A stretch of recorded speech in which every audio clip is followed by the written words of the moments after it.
Hi, you're welcome back to my channel. My name is nazor.ezeh and this is my little corner of YouTube. Thank you so much for tuning in and thank you so much for coming back. It means that I'm doing something right and I'm kind of proud of myself.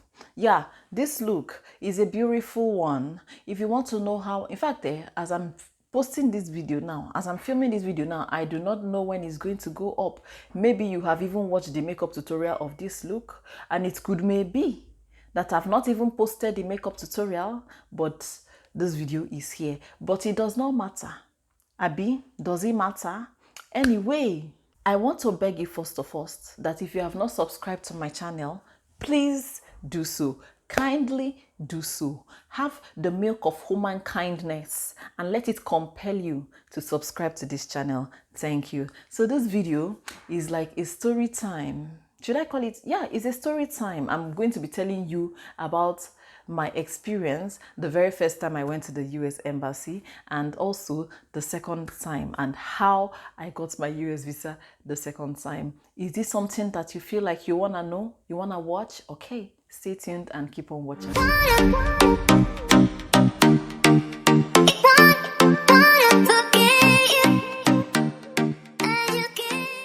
We are back. Okay, how did that thing even happen? The first time I went to the American Embassy was in the year 2009. Yeah, I remember clearly because I was pregnant with my first child then. And the dream was to go to the America and deliver my baby. So your girl was 6 months pregnant at the time I decided that, you know what, let's try it. Let's go to the embassy and see what is going to be the outcome. When I filled the form, I did not get, I said, let me go to Abuja and do the interview because people were always saying back then that the chances of getting visas approved in Abuja are higher than that of Lagos. So I filled my form online and I chose Abuja as my venue for the interview. So your girl got up, packed up and left for Abuja. And then I used to hear that if you're pregnant, you will not be given. But I also heard that you are supposed to be open and truthful. So I did not even bother hiding my pregnancy. I remember that I wore something like a boo-boo. It was not a complete boo-boo. It was something that was fitted up to the waist or under up to the chest and then it flared out, but you could visibly tell that I was pregnant. And then number two, I think it's important for you to know that I had already done my Igbanhu, my traditional wedding. So I went there with some pictures of my Igbanhu to prove to them that I was a married woman and that my husband was in Nigeria and that I was going to have my baby and come back. So I got to Abuja. I won't lie, I was nervous. See, American Embassy will humble you. Yeah. That's the only place you will go and you will see security men talking to ogas in suits. Anyhow, as in, it's always very shocking and very funny at the same time, even though at that time, when you're lining up, waiting for your turn, it's not funny that time because that time you're already having palpitations. Your heart is beating. Bim, bim, bim. Anyway, so I got there and I remember very clearly there was this family that came, the father, mother, and two of their kids, and they looked so good. The kids were dressed in school uniform because my interview time was in the morning. They looked so good, and I had no doubt that they would give them. But till now, I don't know if they were granted the visas or not because I just saw them outside and I didn't see them anymore. Anyway, it got to my turn. We went through all the process of checking new security checks and everything, and then we got inside the embassy. So I noticed that there was one particular window, one woman like that. She was not giving visas. From her window, you would just be hearing, we are sorry, we cannot issue you at this time. We are sorry. Hey, in my mind, I was like, what should I do? Should I stay here or should I go and pee? Or should I go inside the restroom so that this woman will not call me? I was like, you know what, just stay here. When she calls you, just go and answer her questions. So I remember that I got to her window and then she asked me what I was going to. Yeah, my wedding was coming up. So she asked me what I was going to the US to do. I said I was going to shop for my wedding. And then She asked me who was going to pay for my trip, and then I said, my husband. You people, do you know that the word my husband that I used was the deal breaker? That was how I did not get this thing. And then she asked me, I thought you said you were not married. Do you know? I tried to explain to her that, yes, I am not married in church yet, but I was already traditionally married. She did not want to hear. To her, that was a red flag. To her, I lied. I don't know. They need to understand the fact that different countries, different culture, different marriage rights and everything. They need to understand that in Nigeria, for example, there is the traditional marriage, there is the church wedding, there is the court marriage. And once you have done imego, or traditional wedding, you can address the man that married you as your husband. So because I told her initially that I was going to shop for my wedding, she assumed that I was not married. And then because she asked me who was going to pay for the trip, and I said my husband, that's what husband was a deal breaker. And then she said to me, I'm sorry, I cannot issue you a visa at this time. I just carried myself and my boo-boo dress and my pictures and everything I had with me, and then left. I think I even said thank you to her. And then I left. What can I do? I can't come and kill myself and die away. But I will not lie, it pained me. It pained me because I really wanted to have my kids in the US. I really wanted to have, because I knew that if I had gotten that visa the first time, that was when they were still doing Dropbox. Doing Dropbox will not be a problem. I won't be getting refusals anymore. I'll just be getting visas. So for them to refuse me that time, I was just demoralized. That thing can demoralize somebody. That rejection or the refusal of American visa, it can demoralize somebody. And I remember that then, it made me so angry. Like if I see Ndiocha, I would just be resenting them. I would just be eyeing them like, look at this one, look at her, look at him, look at how they are, look at his leg, look at, I was just resenting them. Random Ndiocha I see on the road, even whether in Lagos or wherever. And then it took a little while, and then I got over it. So that was my first time of going to the embassy. Now, the second time, and then after that thing happened, I just did not have the morale to apply for US visas anymore. I never tried again until 2017. That was a whole 8 years later. And then I was like, I told my husband, by that time I already had 3 children. And then I told my husband, you know what, let's apply for US visa. Let's go and visit the US for the summer, And he was like, okay, let's do it. And then visa fee was not that high. I remember that for the 5 of us, we paid about 150,000 naira for the visa fee. I went to GTB, I paid it, and then I entered Nairaland. That was when I used to go to Nairaland. Nairaland helped me a lot. Nairaland helped me a lot because there was this thread for US visiting visas. I used to visit that thread. I read, it had about, at that time, it had about 300 and something pages. I read every single page. I read it like from beginning to end with utmost concentration to pick all sorts of information from it. And it really helped me because, but you know the thing, no matter how prepared you are, when you enter inside that interview place in the American embassy, there is no how that you will not lose your self-confidence small. Like I said, it will humble you. I don't know what it is about that consulate embassy, but it's a fearful place to be. So I wrote down a list of key questions and then the answers we would give. And when I say the answers we would give, those answers were not lies. They were actually truthful answers. But I just wanted to prepare very well. And then I also made my husband also read through it. He was also reading through the list of questions, and then he was prepared as well. Fast forward to the D-Day, the day of our interview. I remembered that family in Abuja that their kids wore school uniform. And then I said, okay, my kids will wear school uniform as well, because I read also on Ireland that it's always a plus when your kids wear their uniforms because it makes them feel like they will come back. I don't know, but there's something about it, sha. But I decided that my kids were going to wear uniforms, so they wore their uniforms that day. The interview was in Lagos, not Abuja this time. So we left the house very early in the morning so that we'll beat traffic, because our interview time was, I think, around 9 a.m. So we wanted to beat the traffic and everything. And then we got there right on time, went through all the security checks and everything, and then we got inside. And then your girl began to panic. I began to have heart palpitations. I began to panic. We stood in line.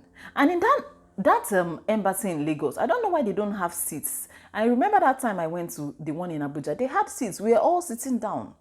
So that at least if your leg is shaking out of fear, you will not fall down and faint.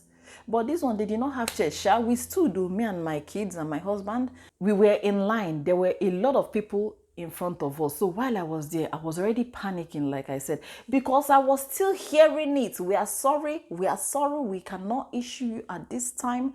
Hey, and see Jesus. I just started having flashbacks to that time in Abuja. You know how the brain works. You will forget that a whole 8 years has gone by. It will be as if it just happened last week. So I was just hearing, we are sorry. Do you know when my heart caught? It was when one couple like that got to the interview window, and then the interviewer, a guy, was asking them questions, making them laugh, joking with them, playing with them, gisting with them. And in my mind, I was like, lucky couple, they must give them. There's no how these people will not get it. Do you know, children of God, do you know that after all the laughing and the gisting, this Onyocha man had the heart to tell this couple, we are sorry, we cannot issue you at this time. I shock, as in I was shocked. And there you could see the couple, their faces, when they say your face fell, their faces fell visibly. I'm sure they will never forget that experience in their life, because they were really laughing in their minds. They were so happy, like, we have gotten it. That was what they were thinking. Only for this man to open his mouth across the window to tell them that, I'm sorry, I cannot issue you at this time because you don't have sufficient henwa. From that point, when I heard we cannot issue you, I stopped hearing what he was saying. That was when I was like, Anya Tokeligo, they are not going to give us. There is no way they will give us. That's what I was thinking. Do you know, it was when we got home that my husband was telling me that at a point my eyes were red. I never knew my eyes were red. And I think I was so tensed that my eyes turned red. Hey, Jehovah, I did not even notice. So when I heard that man say that to that couple, I started praying in my mind. I started firing prayer in my mind that, Father, Lord, that is not my portion. That is not the portion of my family. Father, Lord, remember. Yeah, it is important for you guys to note. There was one prayer point I kept on hammering before our interview date. I kept on saying it all the time. And I still say that until today. That God, you are the maker of heaven and the earth. The whole earth belongs to you. The word of God says, the earth is the Lord's and the fullness thereof, the world and they that dwell therein. And I kept on reminding God that this earth, this whole earth belongs to you. You are the master of the universe and you are my father. Which means that I have the right as your child to set foot on any part of this world, of this earth that I want to go to, because it belongs to my father. It is my right. So I prayed this prayer repeatedly. And then right there on the line, I prayed it again. I reminded him again that I have the right as his child to visit the US and come back to my country, Nigeria. And then I now told him that, Biko, guide us to the right window. Guide us to the right window. Let us be interviewed by the right person that you have destined that would interview us and we will gain favor from. That was my prayer. Brethren, before I finished talking, all these security guys that are always in there that coordinate the lines and everything. Immediately I opened my eyes. This guy came and cut off the line from my husband and told us that we should move to window 1. So we now moved to the first window. So while we were there, there was already a man in front of us. He got, I can't even remember whether that man got or not, Sha. He now got to our turn. The interviewer, you know, he smiled with us, and in my mind I was like, oh, now wash. That's how people will smile. After smiling, you will disappoint somebody. But I was shy. He asked us whatever he asked us.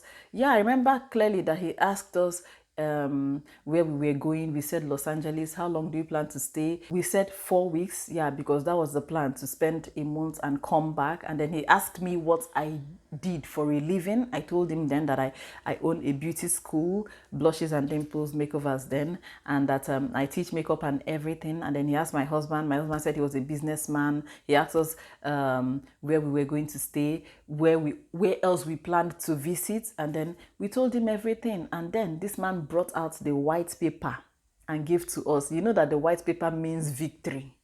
You know that the white paper means that they are going to grant you the visa. So he picked up the white paper and then circled. Meanwhile, remember, white paper is there, pink paper is there, blue paper is there.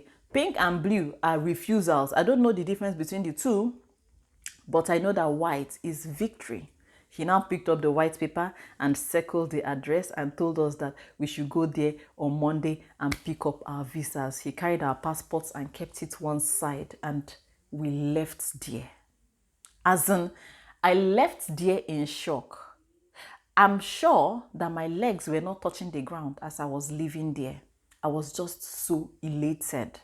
I was like, God, so you heard, so you answered. One thing I did was, when I applied for the visa, my parents did not know. None of my family members knew that we applied for the US visa.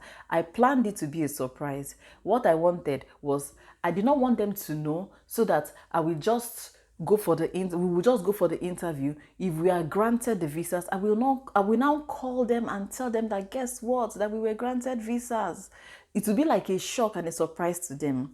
Because, and I also didn't want a situation where if I tell them that I'm applying for visas, they will know the interview dates, and then they will not be disturbing me with calls that, Kidi, how far? I did not want that. And I didn't want anybody to tell me, hey, yeah, sorry, don't worry, next time. I did not want that. I wanted the situation where even if they did not give me, I will come home and then wipe my tears, and nobody will know that we ever went on such a journey. So, in the car, I now called my parents to tell them that, guess what, that they gave us US visas. They were shocked. They were shocked. My mom was like, she was screaming, are you serious? Una apply for visa. I said, yes, we did, and they gave us. So that was it, yo. That is the story of how I went to the US embassy 2 times, how they denied me the first time and then they granted me the second time. And then I think that maybe because there was a gap in between, 8 years in between, so they felt like my situation had changed a lot. I don't know what it is, but I know that we were given. And then we visited the US in 2017. We spent 1 month here, and then we went back to Nigeria. Yeah, so that is the end of my story. Did you enjoy it? I said, let me tell you people this story because this makeup could not waste. I couldn't bear to just go and wash it off without making good use of it. I hope you enjoyed my story. Thank you so much for watching. Stay safe, stay blessed, and have you subscribed? If you have not subscribed, please do so right away before you leave here. Yes, it's by force. It's by forcing something. You have to do it. You have to. It's a requirement. As long as you have entered here, do it. Do it. Yeah. Thank you. Okay, guys, we are gonna see ourselves in the next video. Bye.